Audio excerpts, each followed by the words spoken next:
Avant même que le jour se lève, opération coup de poing à Rodez. Quelques tracteurs sont venus depuis le blocage de Barraqueville. Ulcéré que les abattages restent imposés, ce petit groupe décide d'empêcher la DDT de fonctionner en bloquant les accès. Ça fait une semaine qu'on ne dort pas et qu'on lutte et qu'on ne nous écoute pas. À partir de là, on passe à la vitesse supérieure. On avait averti, ça fait des mois, je vous dis, qu'on leur a dit. Des mois.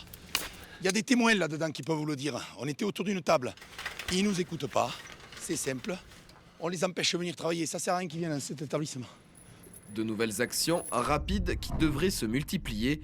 Aucune annonce en leur sens hier par la ministre, la coordination rurale continuera donc les blocages.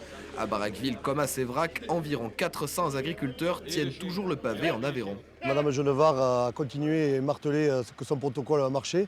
Enfin, elle a attendu le dernier moment, c'est-à-dire 2 heures de temps pour la fin accoucher de rien du tout, quoi.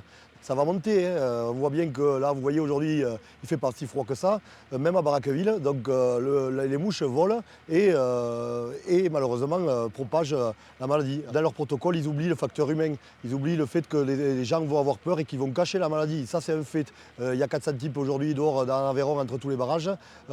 Sachez bien que si elle arrive chez nous, ils vont bien se la cacher, hein. Donc voilà. Un risque à prendre au sérieux donc.